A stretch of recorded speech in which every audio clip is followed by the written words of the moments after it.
Are you ready to talk? Let's go.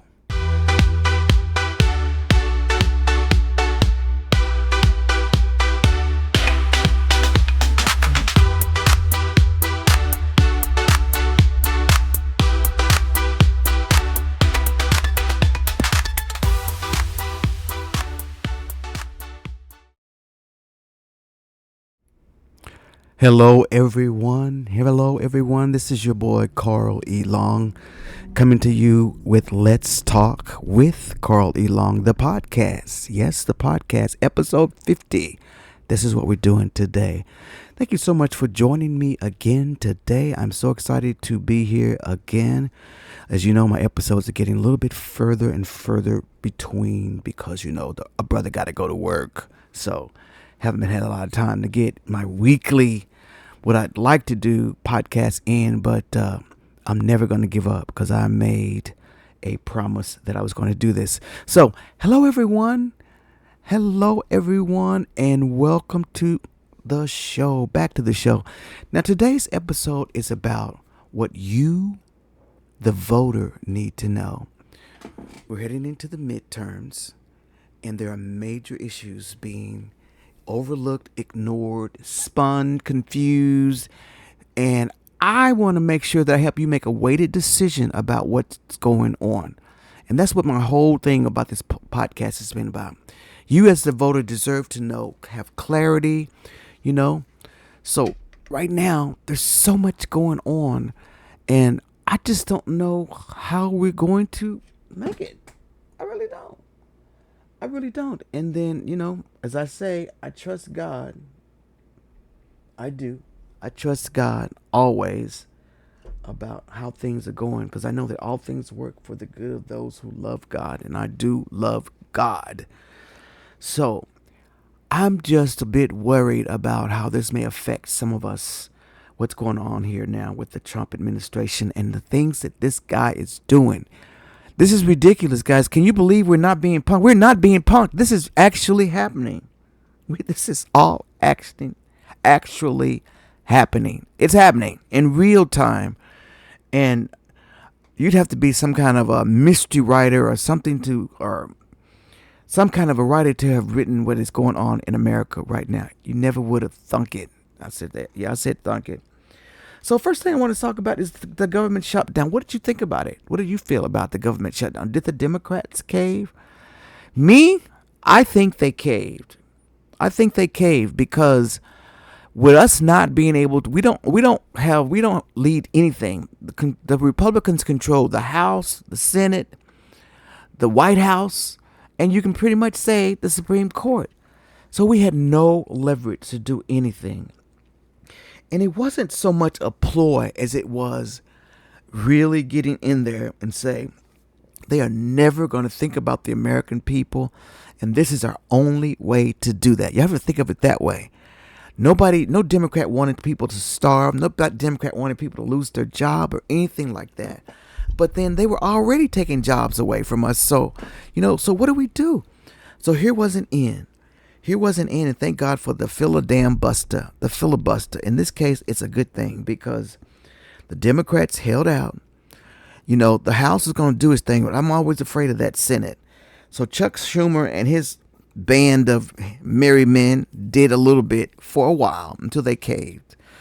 And this was all for the American people. You can think whatever you want about the Democrats and what they do and their methods and then people saying they're not strong enough, they're not tough enough, they don't know how to fight this thing. And they don't, because Democrats truly are for the people. They really are for the people. So here we have something coming up, Obamacare. And I know there's a lot of problems with the Affordable Care Act. I really do know, but it was coming up for those subsidies to expire, which is going to make premiums go through the roof. Now, I have worked for a small business, a small company.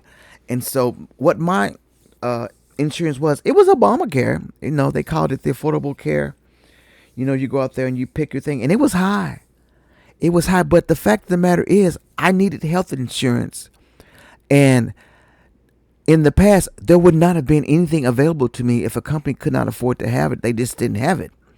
But what this did was it gave them a way for us to go out and shop for insurance and get it much cheaper than what you would have to pay out of pocket. So even though it's not the best, because when Barack and his team came up with the Affordable Care Act, the Republicans, they kept fighting him. They fought him on all kinds of stuff, and the states fought him. And so it's really not there like it should be. And we need to fix it. We do need to fix it. But the Republicans have no answer for it whatsoever. They have no answer. Trump even said he had concepts of a plan. They have no answer of what's going on here. So that's why I think that the Democrats caved, because we should have stayed longer. We as people were stepping up. We were trying to help the people that were not getting food and SNAP and all kinds of other stuff. We were trying to help. And the people that weren't getting paid, people were trying to help, but we needed this leverage. But what it did do something. It exposed them. We'll talk about that a little bit later. So that's why the shutdown helped. It exposed a lot of things. So, we're in this fight, and people will say that it's right versus left. But to me, it is right versus wrong. And there's only one side, right. You can be red all day and blue all day, but you need to be right all day on the side of history that is right, that is humane, that is the right thing to do. That's what this fight is all about. And as much as you want to call Democrats weak and not being able to do anything, they fight for what's right most of the time. We have our problems. We have our problem people. We have ours. Yes, we do. And but for the most part, the Democratic Party has always been for the people. And you have to remember that. So the other thing that's really been killing me, and I've been thinking about, are moderates and independents. There's nothing worse than an independent. They basically are holding us hostage because you don't know who you want to vote for. You know what I say to independents? Make up your darn mind and choose a side. That's what I say. That's what I say. And everybody wants to be moderate. No, you be what's right. You don't have to. If moderate is not who you are, then why are you there? Get to your side. I know that we can compromise and do things together, but you need to show who you are. If you are a progressive, get on the progressive side. Because if you try to be something that you're not, it doesn't come across as being sincere, and it doesn't come across as being truthful, if that makes any sense at all. So why are we here? Why are we here? Right now, too many issues are being kept out of the spotlight, and we're going to bring them forward today. The first one is like the Epstein documents. Y'all know that's in the news. The newly released Epstein-related files have raised serious questions. No matter the party affiliation, any connection to operating involving exploitation must be fully investigated and fully transparent. Nobody wants to be associated as a pedophile enabler. So this is why this is so strong. Both sides are blaming each other. You didn't do anything about it when you had it. But there's a lot of powerful men behind this guy. And I'm going to say it, powerful white men club. And this guy really never got the sentence that he deserved for what he did. And the girl, Ghislaine Maxwell, she was the fall girl. She was the fall guy. Epstein's no longer living. They say he killed himself in his cell. Who knows? But with all these powerful men, white men that wanted to silence him, who knows what's going on? So Donald Trump is showing himself to be so scary right now. Very scary. And I don't know what's going on. Something is happening with him. Something he wants to hide, and we don't know what it is. He's acting extremely strange. And his actions are crazy. He said that tariffs are a hoax. He said that the Epstein files are a hoax. Then why are you now wanting to investigate people that were connected to Epstein? You said it was a big hoax. So you see what I'm saying? There's a lot of stuff going on. So the other thing we're going to talk about is tariffs. Let's talk about tariffs. These proposals are being sold as making other countries pay, but the truth is simply tariffs are taxes on American consumers. They raise the price of groceries, clothes, electronics, and cars. In an economy where families are stretched thin, voters must understand exactly how these policies hit your household benefits. So what I want to show you now is just a little thing about, first, let's talk about the Epstein file. I want you to watch this little video that I found on the Epstein files, and we'll talk about it on the other side. Here we go. Oversight Committee on Tuesday released a trove of files involving Jeffrey Epstein's sex trafficking investigations. While the batch includes more than 13 hours of footage outside of Epstein's New York jail cell, search footage from his Palm Beach mansion, and hundreds of court filings, most of the materials were already made public. Definitely. I think there's a whole big cover-up.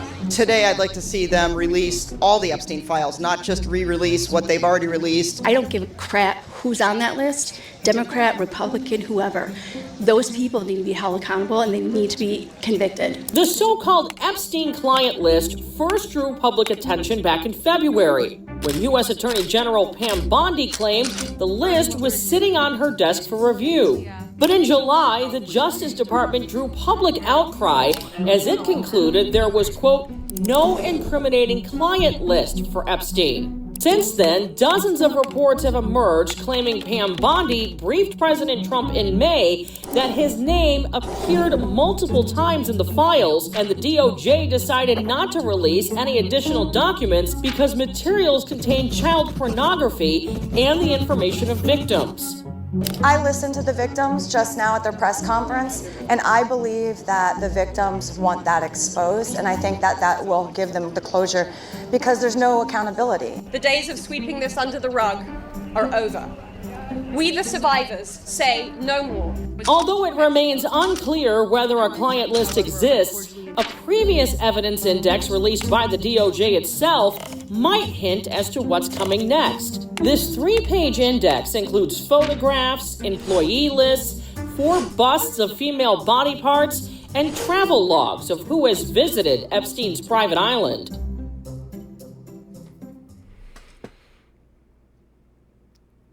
All right, so that was a good little summary of what's going on. So you see what I'm saying? This guy was not a good guy. He was not a good guy, and he hung out with some of the biggest names, the richest people. And here's a guy who dropped out of school, got a job at some company, and ended up being in this position. There's something really strange about Jeffrey Epstein and how he was able to get into these circles. I mean, a college dropout. And then he ended up being a billionaire. So there's something here. And Donald Trump is so afraid of these things coming out that he's doing everything. And he's acting very strange. And so that's part of the reason why the Democrats are like, why is he doing this? What is he hiding? What is he hiding? If he hasn't done anything, then release the darn papers. Now, here's what's so crazy about this. This has really split up the conservative movement, because you got some who don't want to deal with it, and then you got others who want this taken care of. So, and nobody is going to vote. There's a vote coming on the floor to release more files and to open up everything now that there's a vote. Now, if you are a Republican that voted no to exposing this pedophile and the ring that he started, what's that going to look like to your constituents? So I'm expecting that Republicans are going to side with this a lot. But we'll see. We already have a few that have defected. Marjorie Taylor Greene, Lauren Boebert, who never would have thought those, but they are women, and they're standing on and standing up for women. And I understand that. And let's talk about Marjorie Taylor Greene. I like her. I said that last time on my podcast. She's really not as dumb as I thought she was. She's a smart lady. And Trump is just like giving up on her. He has just put her on his naughty list now. So she won't win because Trump pays dirty. She's going to do everything she can to stand, but she's fighting a machine that has been trained to do this. And unfortunately, Miss Marjorie Taylor Greene, Congresswoman, I'm so sorry that you have to go against Donald Trump, but you're not going to win this fight.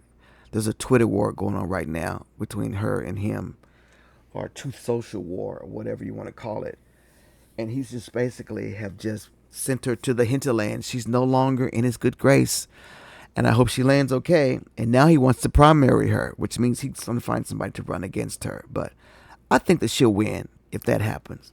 So this is what's going on, guys. So you as the voter, you may not care about the Epstein files, but you should care that your congressman, whoever that is, voted not to help a bunch of victims get due process and get retribution for what happened to them. If you vote no, what are you saying? The pedophilia is okay? You know what I mean? That's the talking point here. And then you had dear Megyn Kelly, who came on. I can't even believe she said this. I can't believe she even said this. She was on her talk show, on her web channel, and she was talking to Bhatia, who's another right-wing political strategist. And she was telling her that she knew from a friend from a fact that Jeffrey Epstein was not a pedophile, so to speak. He just liked to date girls that were almost illegal, 15-year-olds. That is still an underage person. I don't care how adult they look. And she opened her mouth and said that. She goes, I'm not trying to say, yeah, you did. You basically are trying to give this guy a pass because he didn't mess with little kids or little babies or whatever else pedophilia goes. But 15-year-olds, they fall in that category too, dear Megyn Kelly. She's getting a lot of heat for it on Twitter. A lot of heat for saying that. I can't believe she even said it. But anyway, that's what we're dealing with that. Now, I'm telling you, as the voter, let me look into the camera. As the voter, if you don't care about the Epstein files, then fine. But you should care about your congressperson, woman, or congressman, and how they voted on this. If you are a moral person like me, and someone does not want to get to the bottom of what happened to all these young girls, then who are you? You know? Who are you? You should care. And this is not political. This is right versus wrong. I mean, we have Ghislaine Maxwell. Trump is basically, and I can say Trump, I don't know, his lawyer went up there, and they have moved her to a college dormitory kind of prison, and she's getting all this stuff because she sat there and said that Trump never been in her house. And emails already proved that wrong. One of the emails that came out already said that Trump has been, she lied. So there's a big cover up here, guys, and we need to get to the truth because Donald Trump is squirming like a pig in heat. Something is up with that. So you need to care. All right. So that's Epstein files. And the other thing is tariffs. Tariffs and your wallet. Let's talk about tariffs. These proposals are being sold as making other countries pay, but the truth is simple. Tariffs are taxes on the American consumers. They raise the price of groceries, clothes, electronics, and cars. In an economy where families are stretched thin, voters must understand exactly how these policies hit their household budgets. Tariffs are taxes. All right, and for those of you who don't know what tariffs are and you haven't really been thinking about it, I have this guy here that I found, and I'll tell you who he's from here in a minute after I see it started. We'll talk about it, of what tariffs are, and we'll discuss them on the other side and why you need to care about what Donald Trump is doing with tariffs. Here we go. Came into office in January this year. He has raised tariffs on all imports. The impact of these tariffs have roiled the stock market, caused consumer confidence in the economy to drop, inflation expectations to rise, and many to predict a recession or economic slowdown this year. The uncertainty caused by tariffs have also led businesses to pull back on investing. With all this going on, it is important to address what is a tariff, who pays it, and why might we want tariffs in the first place. First, let's start with what is a tariff. According to Oxford Economic, tariffs are taxes imposed by a government on goods and services imported from other countries. So, tariffs are taxes. The question is then, who pays the tariff or the tax?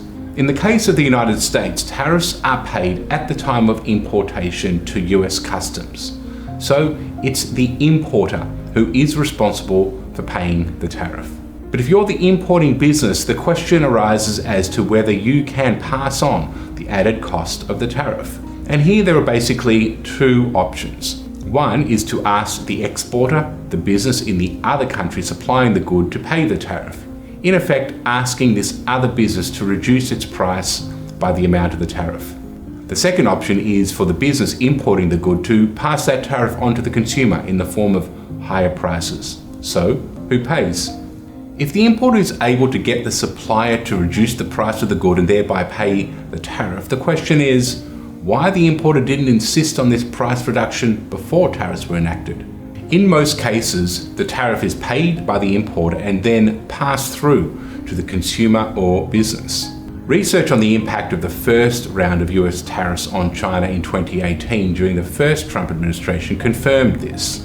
For instance, a 2019 Harvard Business School working paper that collected data on the price of goods at the border and in stores found that tariffs were passed on to US retailers. Another economic study published in 2019 also found complete pass-through of tariffs to businesses and consumers in the United States. Higher prices for imported goods as a result of tariffs should not come as a surprise. In fact, raising the price of imported goods is often why governments impose tariffs in the first place. By raising the price of imports, this can protect domestic businesses that compete with these products. However, if the imported good is instead used to make other things in the United States, or if there's no replacement for that import, then the tariff makes things more expensive, which makes businesses less competitive. Tariffs are a tax on businesses and consumers. Like all taxes, the economic impact will be mixed, and the impact of the tariff, who pays, will also vary. Ultimately, whether the United States wants to live with higher tariffs requires us to assess the costs and the benefits and to be clear about what the costs are in order to obtain potentially other benefits, such as more investment in those sectors with higher tariffs or protecting certain businesses from competition. To learn more about tariffs and to find expert research on other related topics, go to brookings.edu or click on the link below. Okay, it's called brookings.edu. Yes, and they do a lot of information, education on that, on those tariffs, on different topics. But that was a great little lesson on tariffs. Tariffs are taxes. Do you hear me? Tariffs are taxes. Say it to you again. They're taxes, and they're happening now. Your president, I'm talking to you again, your president has imposed all these tariffs. He has some master plan that doing these tariffs is going to make our country richer. You know, and to Donald Trump's, I'll give him this. This is not something that he just did whimsically. I looked at some older footage of him years and years ago before he was even thinking about being president, and he was still on this kick about tariffs. But he's a businessman. He pays taxes and tariffs, and this has nothing to do with the American people. This has everything to do with Donald Trump and his businesses. That's why he knows so much about it. Do you understand what I mean? He thinks he's doing something for the American people, but he just rolled back some tariffs on certain things because they were making the economy worse and making affordability hard. So, Mr. Trump, if you said the tariffs are not hurting the economy, why did you roll them back? You were wrong. You were wrong. I mean, there are ways to do tariffs that would work with other countries, but what he's doing right now, guys, it's tearing us apart. And I know for a fact, I work in a retail store here, and my whole last week was spent just doing rate increases, price increases. And normally Whenever we have prices changes, it's usually like marking things down or, getting deals. But no, this was a complete exercise in raising stuff up. So I know for a fact, and the reason they gave us was the changing economy and business, which, in other words, they didn't want to say it, tariffs. A lot of our merchandise comes from overseas. So again, the consumer's paying for that. So when you go to the ballot box and you're voting for a Republican, you're voting for tariffs. Are you listening to me? Moderates, independents, especially. Are you listening to me? And all you Democrats that decided that Donald Trump was going to be so good for the economy that you voted for him. Are you listening? This man knows nothing what he's doing. And if he does know what he's doing, it's not about you. It's going to be about him.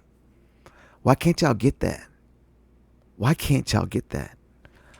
Well, that's a little lesson on tariffs. And I'm giving you things that when you go to that ballot box for the midterms, you need to think. You don't need to know who to vote for, but you don't need to vote Republican at all. I'm just going to put it out there.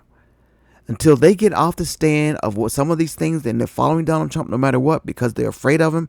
Some believe different things, but they're never going to say it. So your safest bet is to vote Democratic all the way down. You can get an independent in there, here and there. But if you vote for Republican, do your research and know where they stand on the issue that you are voting for. Otherwise, we're never going to get out of this mess until we get them out of office. All right. So the other thing I want to talk about is in the news is SNAP benefits. Now, SNAP benefits kind of got caught up in the fire of the government shutdown because they weren't funded. There was no continuing resolution. And this was kind of a perfect deal because whether you know it or not, the Republicans have already put some things in place that was going to hit this anyways. It's in Project 2025. Here's what they believe. They believe that there's a whole bunch of lazy Mexicans, I'll put it just like it is, a whole bunch of lazy Mexicans and black folk out there who are able-bodied and are just getting eaten off the government. And that's what they believe. But they don't know the truth. Sure, there's fraud. There's always a little fraud. Somebody's out there on it that shouldn't be on it. Probably should have got off a long time and hadn't reported to the government. But it's not the kind of fraud that they think that deserves this. I mean, you've got seniors. My mom used to get a little bit of thing. My sister's very ill. She gets a little bit of supplement because she can't work, and that helps them out. Times are hard. Things are expensive. I have two sisters that gotten up in age and they've gotten their health. It's failed them. And so they get a little assistance. It's not much, but it helps. It helps. Every little bit helps. And we thank God that we have a government that does that. It's for children, parents who don't have work, but their kids need to eat. So the government gives you something to feed the kids, to feed your children. It's for seniors. Social Security is good and everything, but sometimes it's not enough if you don't work anymore. It helps. You lose your job. You can't find a job, but you need to eat. This little SNAP benefits will help you get a little food to survive. But Republicans don't see this, guys, and this is what the government shutdown did. It exposed them.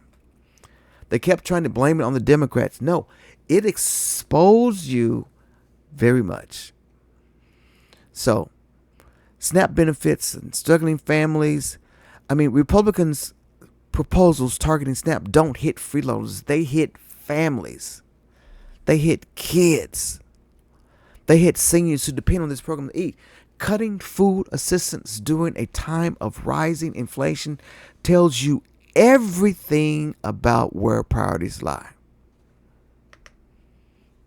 You listening to me? Cutting food. SNAP is food. It's not money. It's food.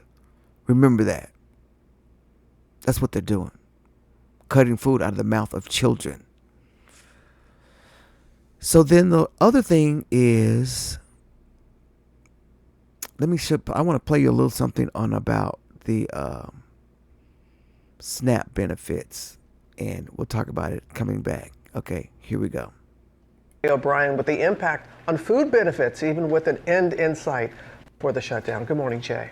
Good morning, Robin. Even with an end to this record-breaking shutdown in sight, food banks across the country say they're seeing a surge in demand with lines wrapping around the block. Organizers in Seattle warning the effects of the shutdown will linger even after the government is ultimately funded, as those 42 million Americans relying on SNAP federal food assistance and the 1.4 million federal workers who've been going unpaid for weeks start to get back on their feet. Meantime, those tens of millions of Americans who rely on SNAP are still in limbo. Many are only getting partial payments of their benefits this month. As a court battle over SNAP plays out, the USDA now in a memo is demanding states to, quote, immediately undo any full payments that were made for the month of November. A federal judge is blocking enforcement of that memo this morning, accusing the Trump administration of, quote, trying to play vindictive games with critical food assistance. But there is a glimmer of hope here. If this government funding package does pass the House, it will fund SNAP until September 2026. George. Jay O'Brien, thanks. Y'all see that? Democrats did not go in there to make people starve and not get food. But Republicans are using that to bargain with. Give the people their money. This country was not built on that. We take care of our fellow brothers and sisters. We do. So I want you to remember that. Republicans tried to stall it. They were suing. It had to go to federal court to get the benefits. There was a residual fund. They didn't want to happen to pay these. I mean, it's like it's an emergency fund. If the government shut down, they try to keep things like the Social Security. Thank God I still got my little check. And food things flowing. They wouldn't release it. So remember that when you go into those booths. SNAP is food and food alone. It has nothing to do with anything, and they're playing. And the Democrats were not doing this on purpose. Our shutdown was to get things taken care of because we have no voting power otherwise, unless it's in a situation like this with the filibuster in place. Thank God we were able to leverage a little bit, even though we had the ones that caved. And people might say we didn't get what we wanted. They promised, I want you to hear this again, they promised to negotiate all these things and make resolutions. Now, Mike, the Speaker of the House, he stood up there and said that he might negotiate it. I mean, you know what? So they are so good at not keeping their word. That's what Democrats were afraid of. So you ones of those senators that voted, and we know all of your names, we do. If they don't come through with their word and they do not do any kind of negotiating on this, shame on you. Chuck Schumer, your days are numbered. Your days are numbered, dude. You messed us up the last shutdown, and now you're trying to do the right thing, but your days are pretty much numbered. We don't need you to be the leader of anything anymore. You've done a great job with what you've done, but it's time to go. You messed this up terribly. Okay. So y'all saw that little piece on the lines that people have. And this was not an intentional. It was not an intentional. But we had to fight. Everybody said they wanted Democrats to fight, and they're fighting. I say we a lot. It's like I'm a politician, but I feel a part of this fight because that was humane. And again, we're back to the thing. Is it right or is it wrong? There we go. Now, the other thing that's going to be a big thing at the voting booth is going to be the health care crisis and the Affordable Care Act.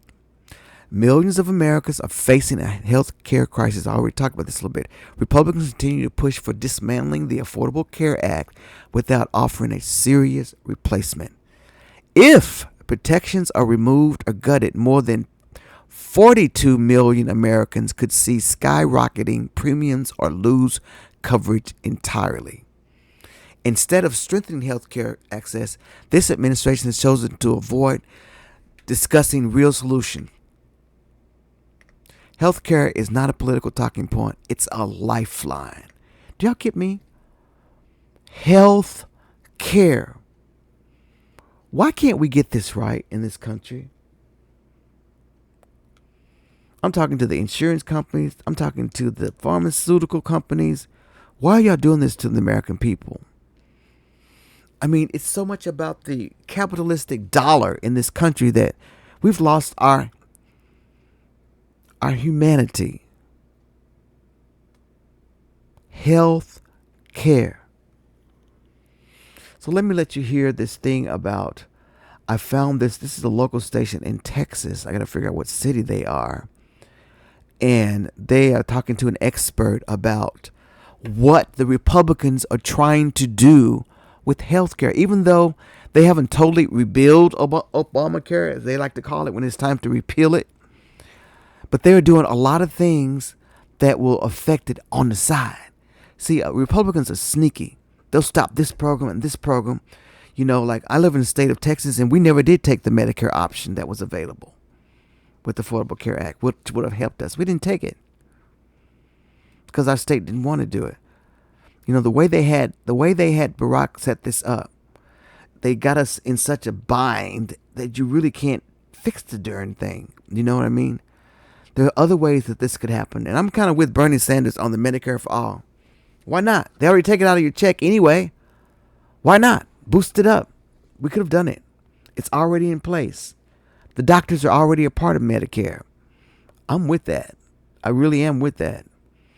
The Federal Affordable Care Act was great because it gave everybody at least an opportunity to get some kind of insurance, albeit it was high. When it first came out, it was manageable, but the premiums have just skyrocketed because of all these tax things and things they have amended to it, that it's becoming not affordable for American people. And if they don't extend these these deals that are coming up for expiration, I can't think of the word right now, then they're all going to already skyrocket. Some people have already looked at them and saw what it's going to go to. Some people saying we're too late. Charlamagne the God, I don't think we're too late. I know you said that, and Roland Martin called you out about it. I know that you can, because right now we're shopping for insurance, right? But we're talking about the government. They can fix stuff. They can fix stuff immediately. If they have to fix it, they can fix it. So nothing is unfixable, Charlamagne. While you're out there telling everybody that it's over with and they've already seen their premiums, there's nothing we can do. That's what Roland Martin was telling you, dear brother.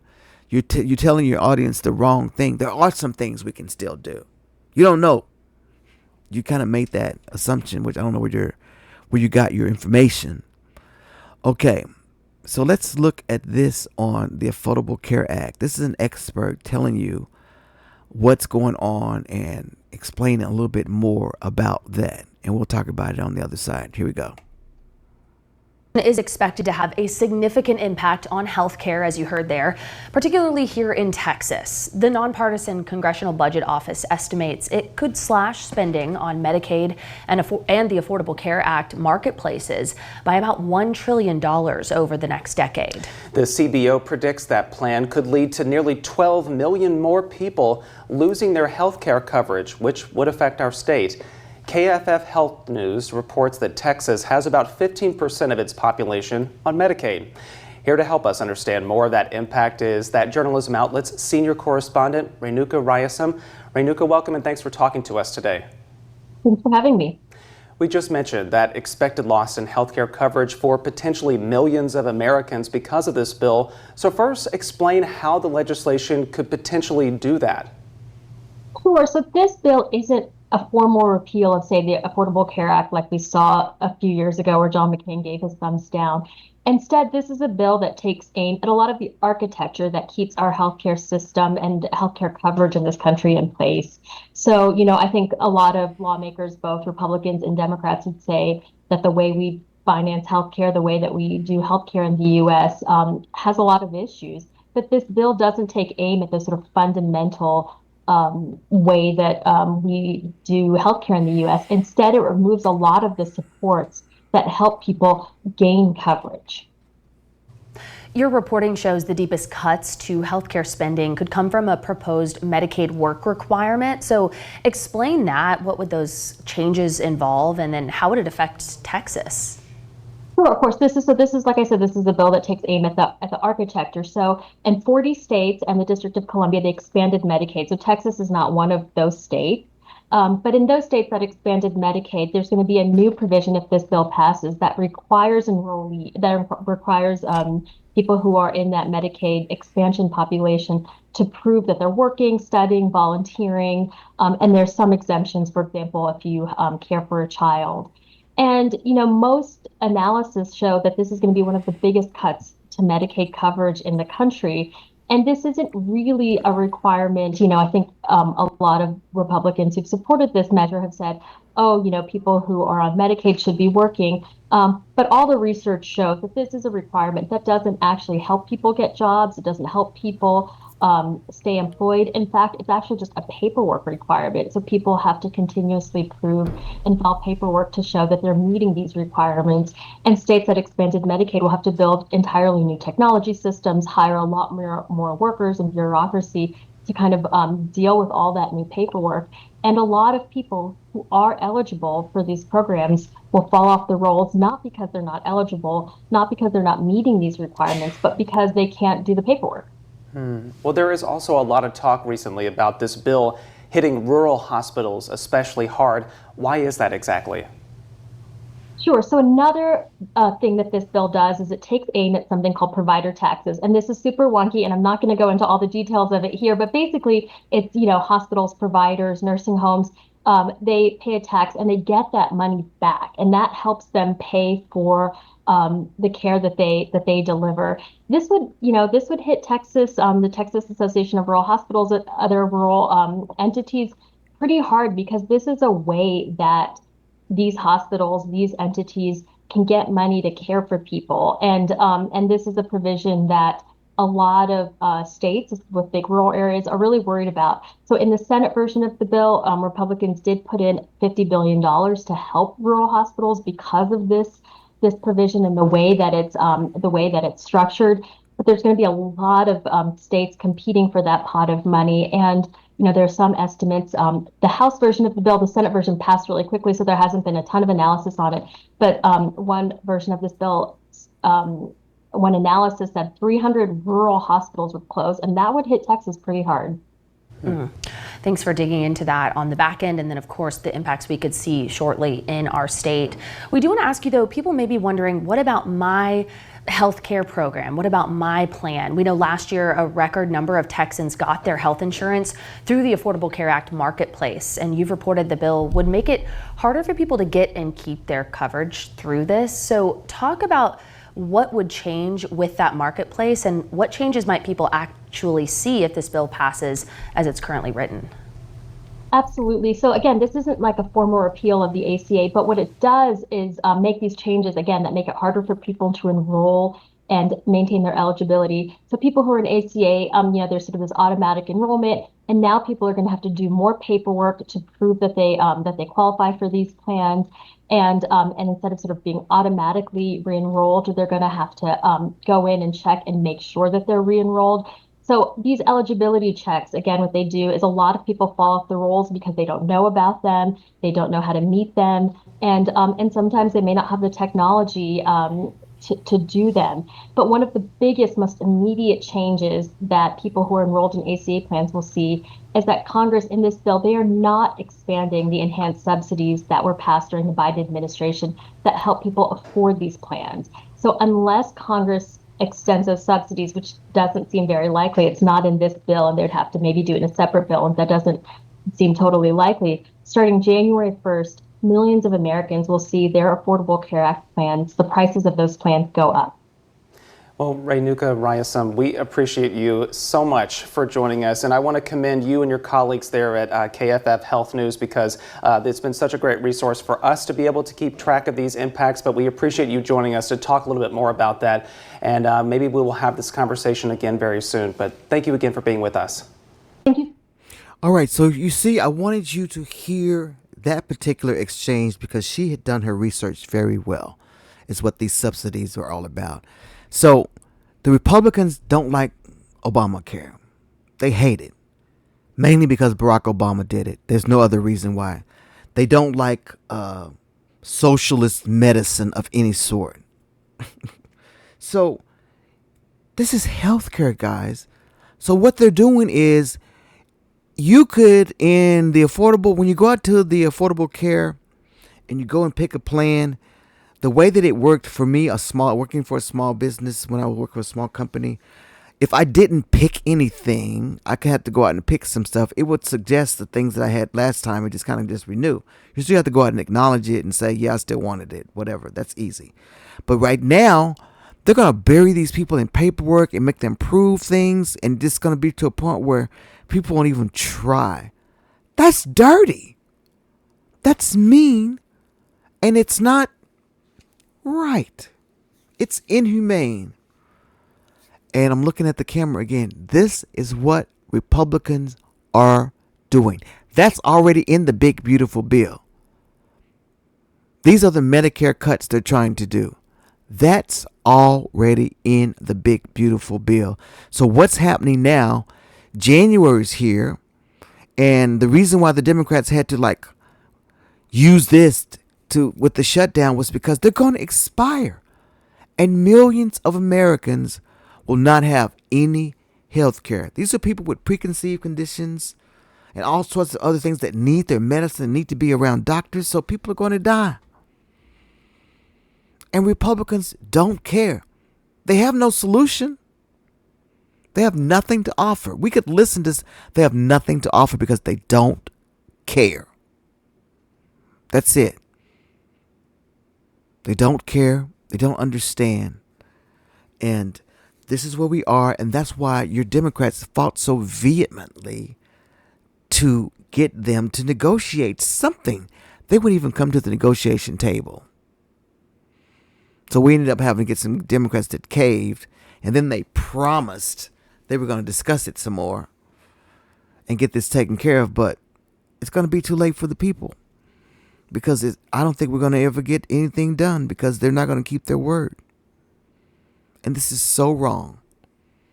And you as a voter, you got to stop this kind of thing. Republicans are not for this, so you don't need to vote for Republican. That's an issue. That's one issue that you need to understand. So the next thing that we need to talk about as a voter issue that you need to be aware of is the immigration treatment and the abuse of authority. Now, I know that you guys know. All right, I'll just say this. None of us, let's just make this very clear. None of us are for anybody coming into our country illegally at all. I'm not for it. You need to do it like you're supposed to do it. You need to become a citizen, get your visa, whatever. You need to do it right. So those of you that are here illegally, I think that there's something that should be, you should have to do something. But here's the deal. The inhumane way they are doing this is just embarrassing to us as a country. It really is. So let's just talk about something that affects both American citizens and undocumented immigrants. The conduct of the immigration officers and the places they have them living and the federal enforcement under this administration. There have been repeated reports of complaints describing harsh treatment, abuse of authority, excessive force, families separated, citizens wrongly detained, people denied basic dignity. Immigration enforcement must protect the border. Yes, but also we can't turn a blind eye when power is used against vulnerable people without oversight.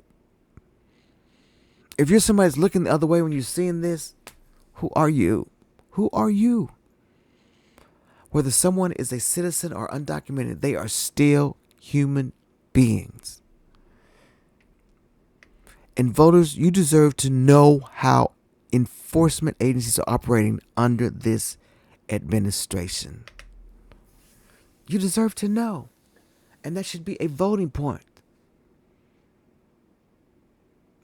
We can walk and chew gum at the same time. We can, one candidate may not have all our issues, but you need to know what's going on.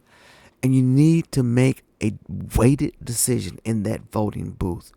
A humane one. That's what you need to do. So let me display you this thing I found about, this is a rights group from a human rights group that did some investigating on the conditions of some of the holding places for immigrants that are being held for violation of being in this country illegally or whatever. But I want you to listen to this and we'll come back. The War and Peace Report. I'm Amy Goodman. You feel like your life is over. That's the title of a new report released jointly by Americans for Immigrant Justice, the Sanctuary of the South, and Human Rights Watch. It details dangerous and abusive conditions at 3 immigration detention centers in Miami, Florida, since Trump returned to office. One of the detained people they spoke to said detention officers made men eat while shackled with their hands behind their backs. One man said, quote, "We had to bend over and eat off the chairs with our mouths like dogs." The report also describes how detained immigrants are routinely denied access to legal counsel and critical medical care. Some have been held incommunicado in solitary confinement as an apparent punishment for seeking mental health care. For more, we're joined by Belkis Villa, an associate director in Human Rights Watch's Crisis, Conflict, and Arms Division, author of the new report, You Feel Like Your Life is Over, Abusive Practice at 3 Immigration Detention Centers. Belkis Villa, thanks so much for joining us from Washington. We have spoken to you about abusive conditions in countries around the world. We're talking to you right now about what's happening here in the United States and Florida. Talk about what you found. What we found was that since January 20th of this year, there has been an upsurge in immigrants being detained, including in particular in Florida. And what this meant was that tons of people were being brought to these immigration detention centers. One of the ones we look at, Chrome, within the first 3 months of the year was suddenly at, 2-3 times its capacity in terms of the number of people being brought. And with that overcrowding came truly horrific conditions, unsanitary conditions, people being unable to get access to medical care, both to see medical health professionals and to get key treatment that they need for chronic health conditions, women being brought to a male-only detention center, being held there and denied any access to medical care because they were told this is a male-only facility. In a TikTok video that went viral in March, an unidentified immigrant from Mexico detained at the Chrome ICE jail in Miami begs for help as he secretly records the inhumane conditions inside his overcrowded holding cell. Several other immigrant men are seen sleeping on the floor. And the significance of it, what it is showing. So what we see in that video is exactly what was described by these men that were held at Chrome Detention Center. These cells are being used for the quote-unquote processing period when people are first brought in. Now, these cells are only meant to hold a small number of people for a matter of hours. Those conditions you saw, those are men who were held in there for 1 week, 2 weeks. In those rooms, they do not have regular access to showers. They're in frigid temperatures with the air conditioning conditioning blasting. They're sleeping on concrete floors for days. Some of the rooms don't have, regular access to a sink and soap to wash people's hands. And as I mentioned, those same cells were being used at some point to hold women being brought to Chrome. Again, a male-only facility. The women told me that in their cell they had a toilet, but with the way that the windows were only partially glazed over, male detainees from other cells could actually stand on a chair and look in and watch them while they were using the toilet. So if you can talk about the people who have died in detention in Florida. What we saw across all three detention centers that we looked at was really a concerning and chronic lack of access to appropriate medical care. And what we saw was that people with, chronic health conditions who, where their records were on file, it was clear that they had diabetes or they had HIV or asthma or any number of conditions. They were not being given regular access to their medication. And in some cases, people begging to see a doctor were not given access to a doctor. And in the case of two instances, a Ukrainian man, Maxim, who was brought in, he was in very good health, his wife said, until he got brought to Chrome. He got sicker and sicker, was begging to see a doctor. He saw medical health professionals that were not prescribing him medication to address his illnesses. And we spoke to a cellmate who describes how in the middle of the night, suddenly he started foaming at the mouth, vomiting, defecated on himself. That day, again, he had been insisting to see a doctor and had not seen one. And he was taken away on a stretcher and then died. And there was also a Haitian woman the same age as Maxime, also 44. And we interviewed a woman who was in the cell opposite her who saw her collapsing. This is Marie-Ange Blaise? Exactly. This is Marie-Ange Blaise.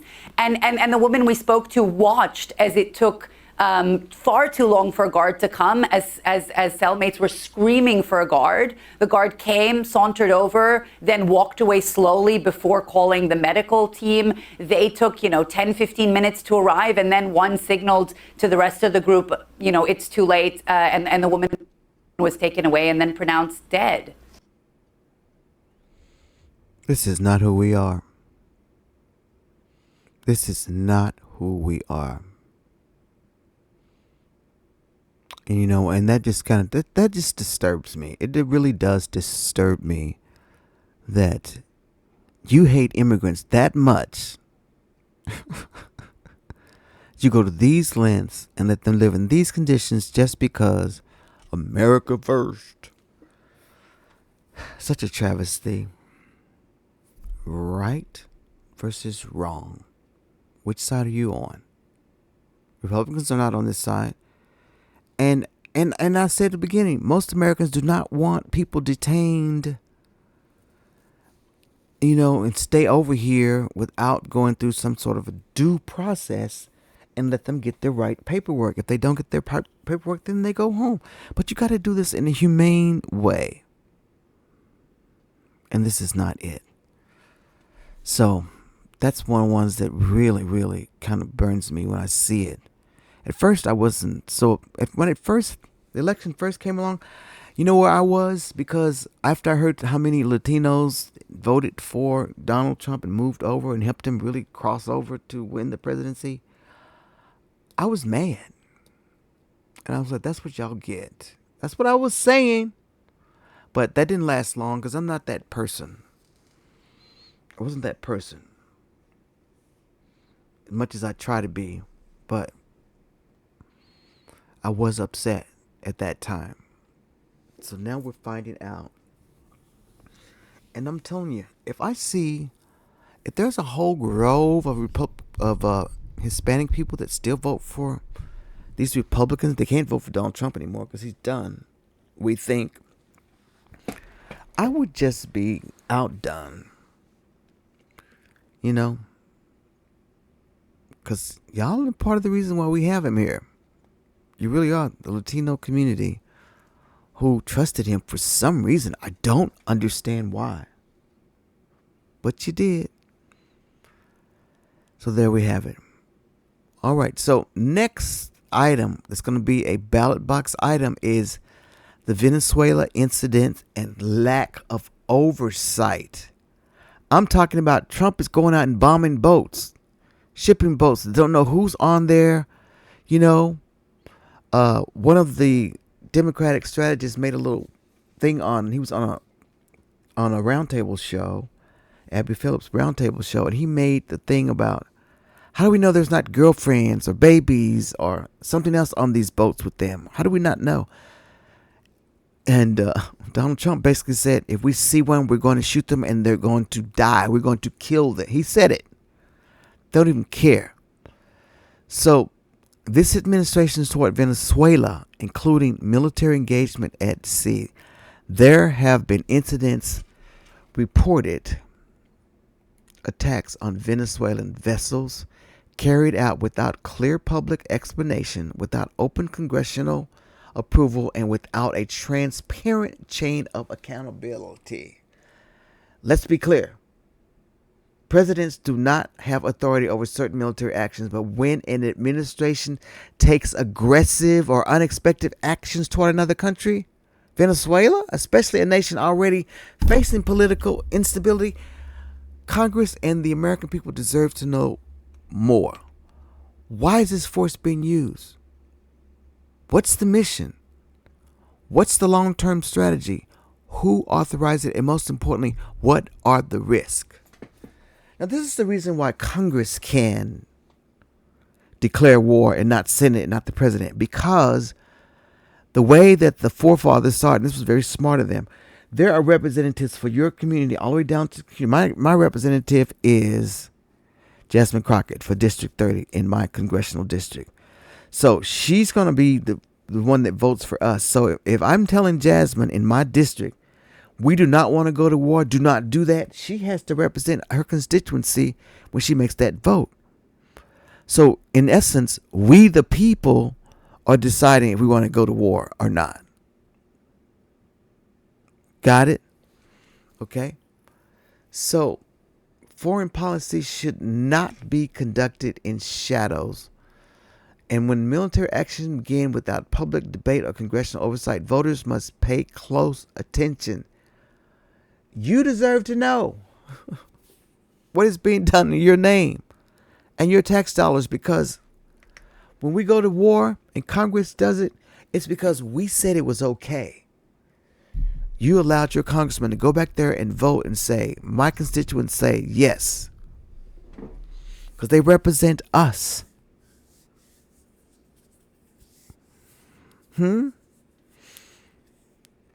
So let me show you this little thing that I found on the Venezuela. Why is the U.S. in Venezuela a little bit, and give you a little context of what's going on.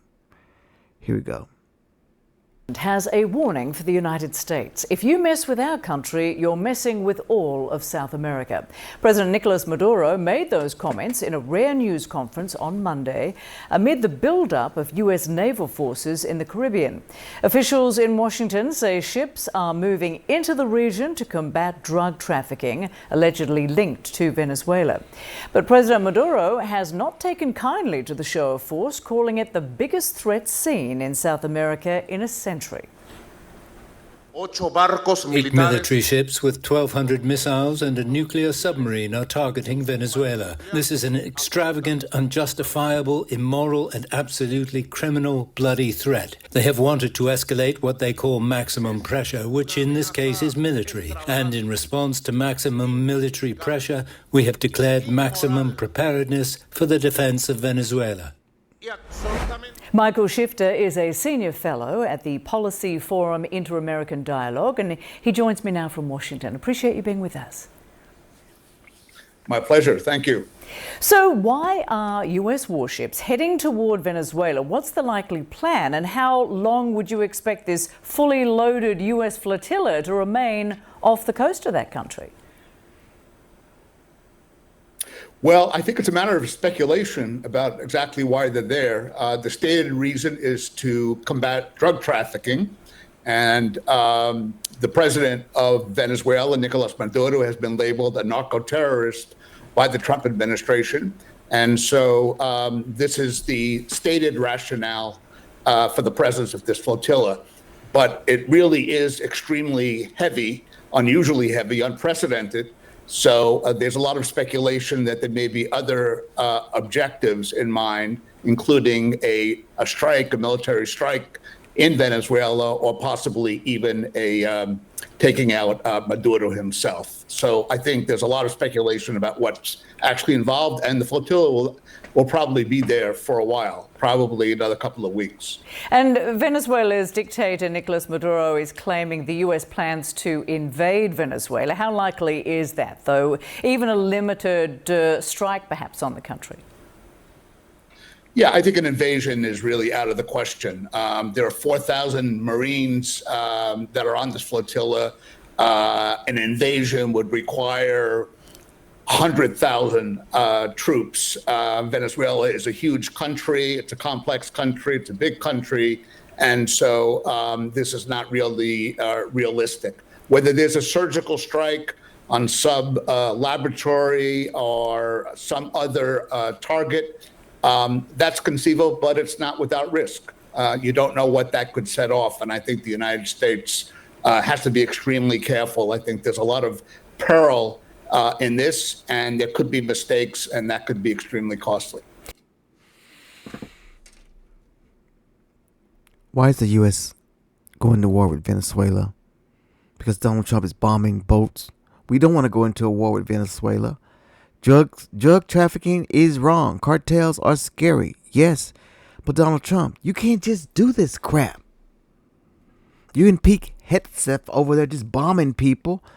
And these people talking about retaliating. I thought you were the president of peace. That's what I'm saying, guys. He is a liar. And there's something behind Maduro. I'm telling you, there is a personal angle. There always is with Donald Trump.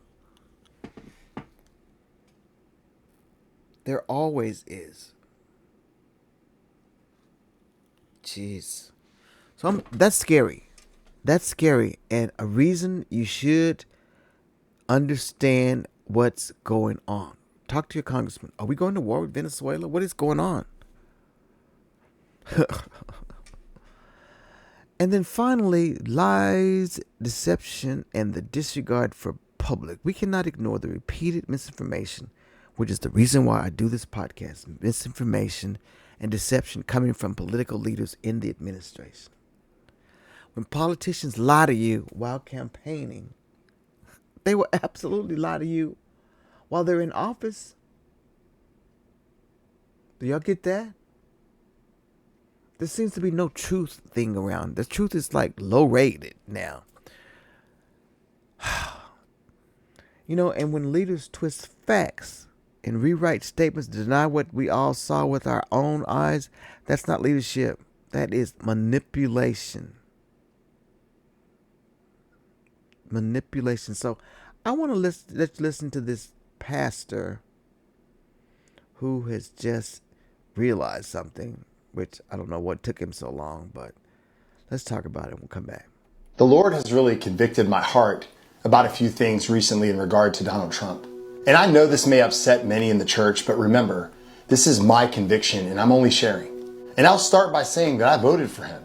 Not one time, not 2 times, but 3 times. The Lord spoke to my heart, and the question I had to wrestle with is, how can I continue to support politicians that claim the mantle of the Christian candidate, yet completely defile the values of Jesus every single day? And it is not just Donald Trump. It is his entire cabinet. They all serve the beast. If we're honest, most politicians, right and left, serve the beast. And how do I know this? Just look at their fruit. And not only that, but the Bible makes it clear that if anyone is going to inherit earthly kingdoms and glory, they must bow to the dragon first. I hate to break this to you, but people in power are compromised, including your beloved Donald Trump. Donald Trump has and is corrupting the minds of many Christians. This man has been used by the enemy to sear the consciences of many Christians. What many deemed as a moral character 10 years ago now cheer it on, even if it counters what the Lord Jesus Christ teaches. And this is just facts. Donald Trump has used the American church to get what he wants. And when he is done with the church, he will dispose of the church like last week's leftovers. Many have made Donald Trump an idol. And how do I know? Everything he promises points to earthly security, which is what many in the church desire. They don't really desire Jesus. They desire comfort and abundance. They desire an earthly leader who will save them from any form of struggle, suffering, and threats. Many are no different than those who followed Jesus during his earthly ministry because they wanted an earthly king to save them from the temporal struggles when Jesus was there to save them from their spiritual struggles. When he didn't give them what they wanted, they abandoned him and gave him up for crucifixion. I am afraid many in the church have their eyes fixed on earthly matters when God is calling his church to fix their eyes on heavenly matters. One glaring message I'm learning from Revelation is, empire is the beast, and Christians are never to get behind empire. The gospel of the kingdom subverts worldly empires. When we twist the subversive words of Jesus to prop up worldly empires, we are not serving Jesus, we are serving the beast. And many in the church are serving the beast and don't even realize it. Church, we can't fix our gaze upon the kingdom of this world while fixing our gaze upon the kingdom of God. There is a clear distinction between the two. You can only serve one. It's time to choose. The question is, which one will you choose? I always like to play those videos of people that have been transformed. It took him 3. Why can't you see this, Christian people? Donald Trump is no Christian. He's not even religious. I mean, this is, and then, don't get me started with that one. But thank you, Pastor Sir. His name is Salim something or other. I can't think of his name, but on TikTok. And that was a good word to hear that he gave us. So I appreciate that. All right, so after all this stuff I talked about, what does this mean for you? What does it mean for you, the voter? So what all this means for you, it means your vote matters. It means you deserve real information, not spin. It means you have the right to hold every leader accountable, Republican or Democrat, doesn't matter. So what we must demand answers to. Here are the questions this administration must answer. What do the Epstein documents reveal?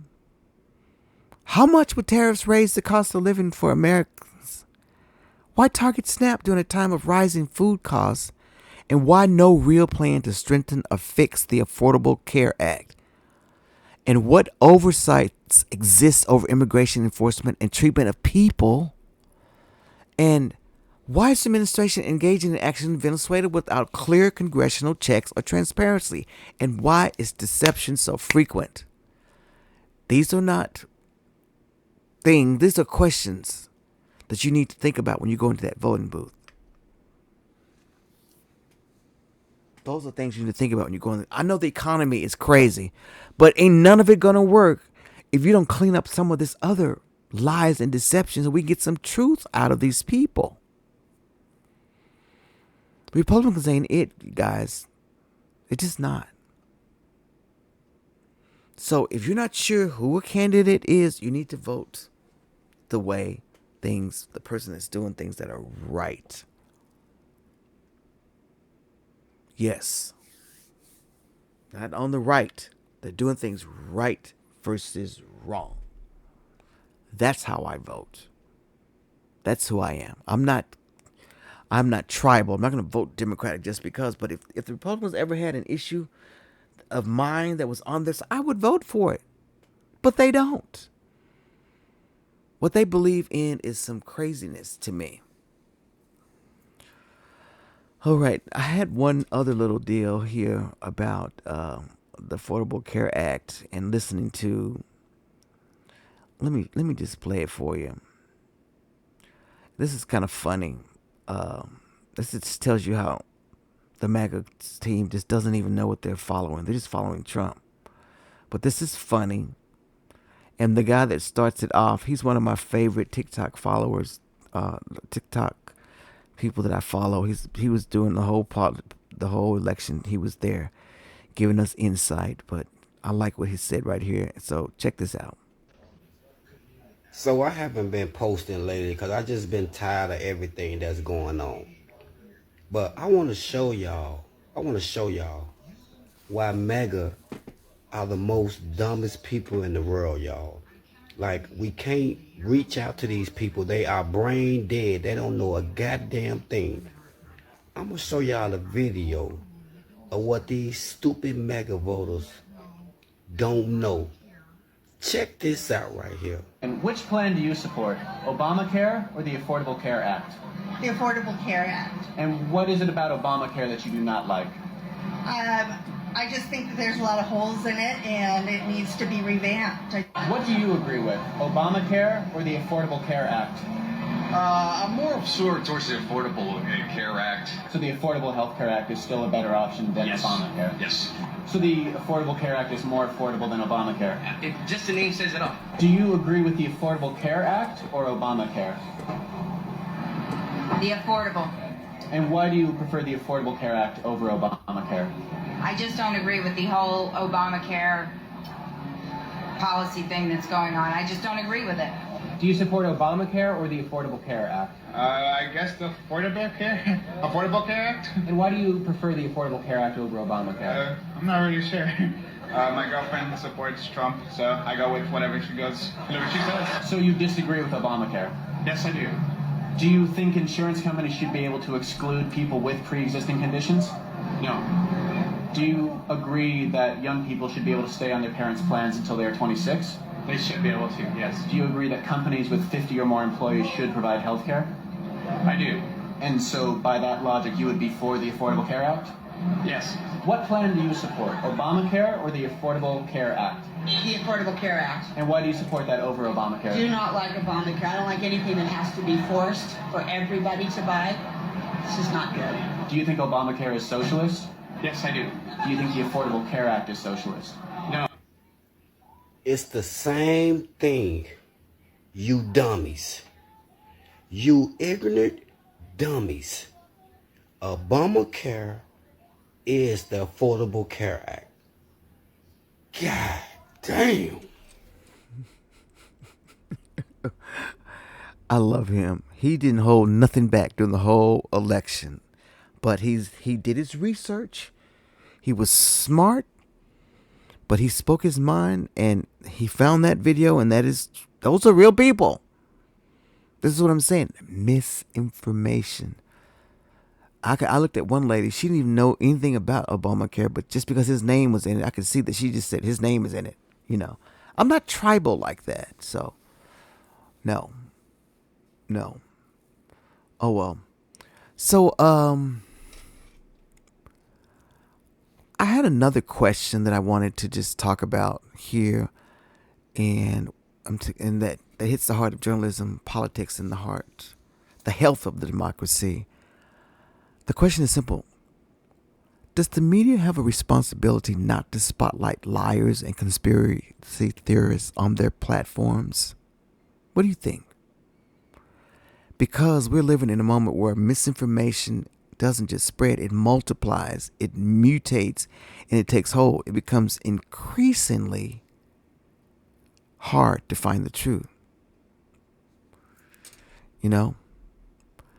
And Abby Phillip, who I've been kind of upset with because of her book tour, she said some things that didn't sit well with me. I still love her and I still watch her show. But Joy Reid has a show on YouTube, and she had Abby on there for her book tour, and she posed the exact question to Abby about her daily roundtable show and in her book tour, of course. The question right here is, should the media stop giving liars a platform? Is one of the entire industry struggling with? Is this one that we're struggling with?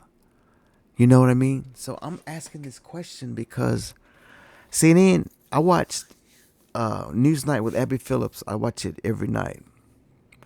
And they have a thing where they bring on these people. I mean, we have robust conversations, but some people, they come on there and they just think things are true. And it kind of irritates me when the truth is not being taken. And I don't know that we ever fix them from knowing the truth. Abby does a good job of it. But I want you to listen to this little part when Joy kind of called her on the carpet to see if she feels responsible sometimes for the people that are on her platform and spouting out lies and what part you think journalists play in making sure this doesn't happen. So this will be my last thing, and then we'll end the podcast. But I want you to hear this, and we'll come back. Even translate that into being a television star as well. So this whole idea of holding attention and in some ways being performative about it. And I'm not just Jesse Jackson, but what you experience on a day-to-day basis at CNN. People come on to your show and they perform. Some of them do. Yes. Some of them do, right? And in some cases, you have people who really know their stuff and they're there to talk about something that's central to what their expertise is. And then you have other people who it isn't their expertise, but they're still performing. They're still performing for a partisan effect, right? How do you, just as a journalist, as somebody who has to navigate that table, how much credence do you give to the opinions of people who are far out of the pocket of what is even their expertise, but who are opining on your program to perform for a partisan effort? You know, I look at it in kind of two separate veins. I think that there's some of that performance that you're talking about does happen. But I try to, I'm in a position where I can actually say, okay, now tell us what you really think. Because I do think that that is part of my role, is to sort of be that voice for the people watching at home who are like, there's no way he really believes that, or there's no way she's really actually going to defend this thing. And so engaging with those moments directly and just sort of almost like breaking the third wall, where you're just sort of like, come on, right? Really? How do you decide who gets to be at your table? That's part of it. But but here's the other part, and this is the other part. So speaks exactly to that. What I will say is that I actually don't think that the bar necessarily needs to only be credentialed expertise. Because guess what? Whether you are credentialed or not, you have a ballot in this country. And there are many regular people who are not experts in anything, who have opinions about things, and then they vote based on those opinions. So in a way, I actually welcome people who they're not Washington people, they're not political people, they don't have a degree in this or that, but they have viewpoints that reflect average Americans. And so there is a degree to which we actively seek out voices, some of whom are expertise, but some of whom are authentic to people who share their point of view. Because that is also what I want represented at the table. Because I recognize that in this country, nobody is giving you, some kind of test in order to have a ballot. And we need to speak to those people too. That I think sometimes this sort of credentialed view of like, you can't speak unless you have a degree in political science is not a good reflection of where regular people are. I would actually like to have regular people at the table to express their views and to have those views debated. Because that's part of what's happening in this country, is that everybody is sort of saying, well, you don't know what you're talking about, you can't have that opinion. And people do have opinions that are... Okay, I'm going to stop right there, because this is where I disagree with journalists a lot, is that we need to hear all sides. All sides. But you know what? I only want to hear the right side, the side that is telling the truth. Now, some would say we have to show every side. Balanced journalism means giving people a voice, even if they're wrong. No. Balance does not mean giving lies the same weight as truth. To me, balance is giving facts the platform. That's why I was so upset with them, the whole journalists doing the thing, because they just grilled Kamala like crazy, but they never brought Donald Trump on. They grilled him with all his lies. They never did that. They tried to get his cronies, but they didn't do it well. They just let them talk. So balance to me means giving facts the platform and exposing lies without even elevating the liar. The media is not obligated to hand the microphone to people who knowingly deceive the public. That's not journalism. You don't have to give them the mic. And Abby, for the most part, will call them out. They don't have election deniers and things of that nature on there and what have you. But there are times when I think, why does she have Jillian Michaels in here talking about slavery and how she's doing it? And sometimes even Scott Jennings will say things. What? But it's like, that's not journalism to me.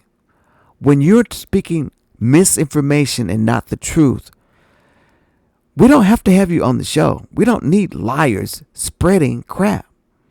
So let's listen to a little bit more. Based on their gut, based on what information they're receiving, which might not be complete. And I want to engage with those viewpoints because I know that millions of Americans out there have them. So let me ask you, how do you decide who gets to be at your table? Because I mean, you have taken some criticism for like a Jillian Michaels opining about race, and she doesn't know anything about museums, et cetera. But how do you decide who gets to be at your table? Listen, I think that there are people, like, I don't want to talk about Jillian Michaels because of course she thinks that I'm talking about her all the time.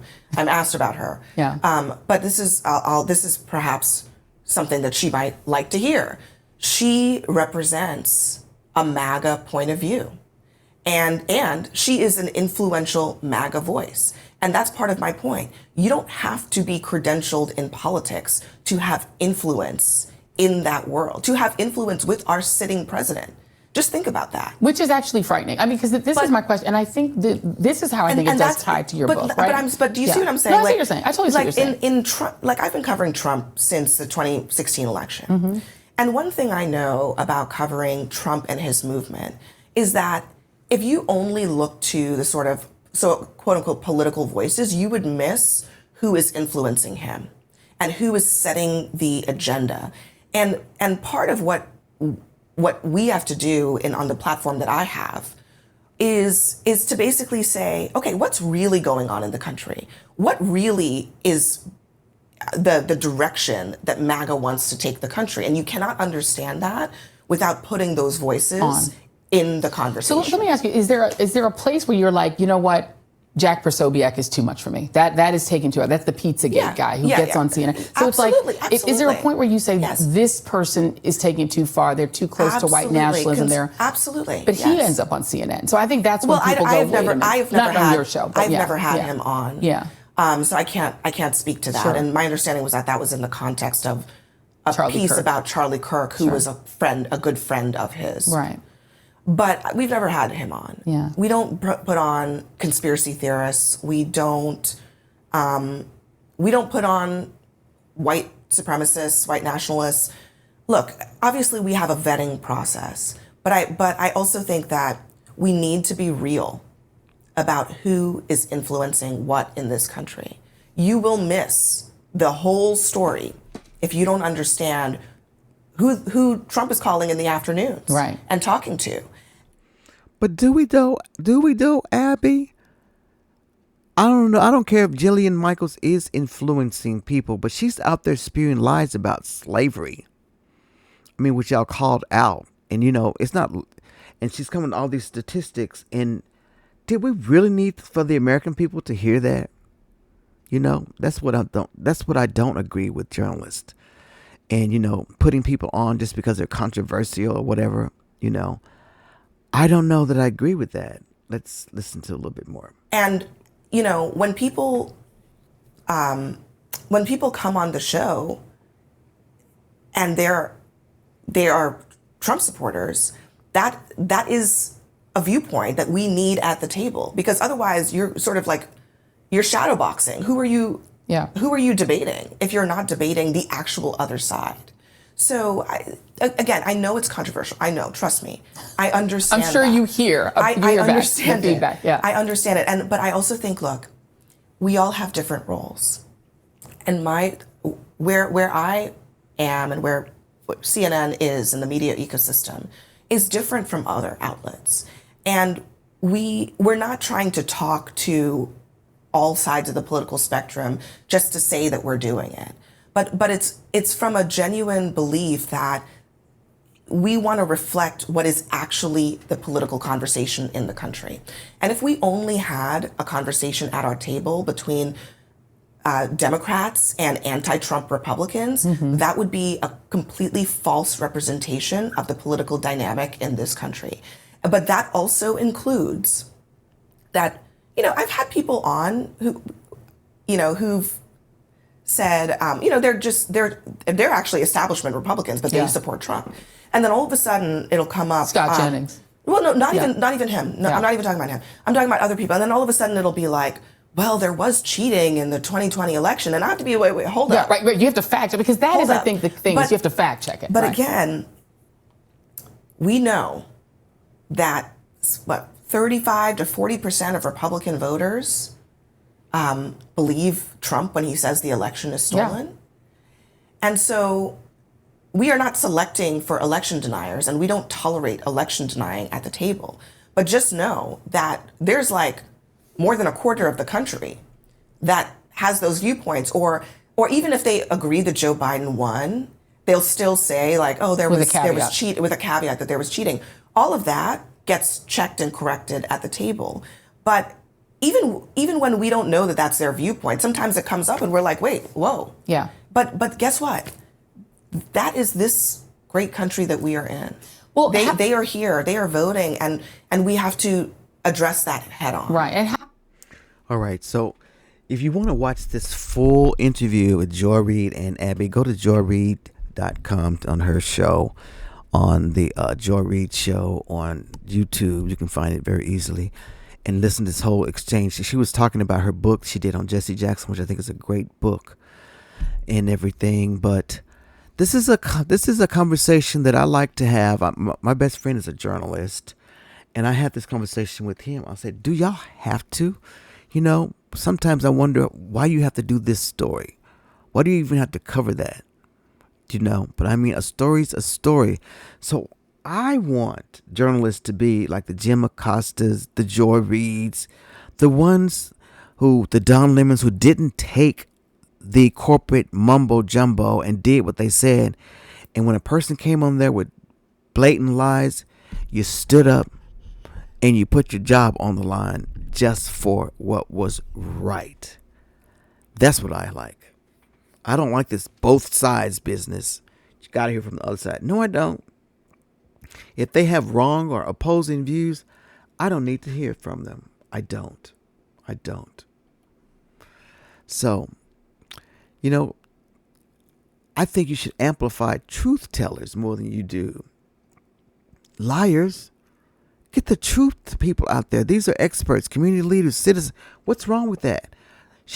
One time, Abby made an assertion that we're not MSNBC. Maybe you should be a little bit more. Because a lot of people you bring on just because you want to be showing that you're both siding or you're being equal balance or whatever. It's fine if they're telling the truth, but if they are liars, we don't need them to get that platform. If that makes any sense to anybody. So does this person add clarity or do they add chaos? I mean, if they have a pattern that shows a history of lying or conspiracy theorists and now they're doing okay and they just disavowed things, I don't trust that. Don't book them. If we have decades of evidence showing that giving liars a platform does not expose them, it empowers them. So, Joy Reid asked that question, Abby answered honestly, and now more than ever the media needs to make a choice.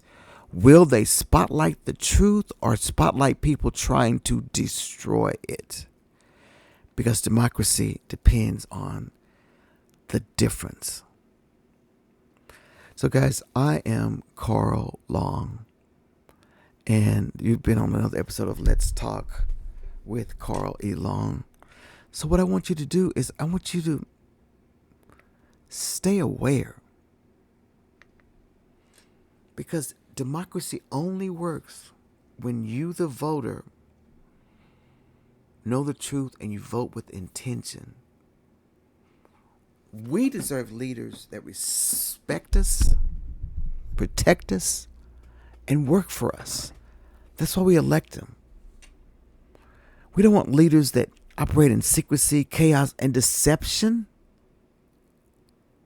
We don't want it.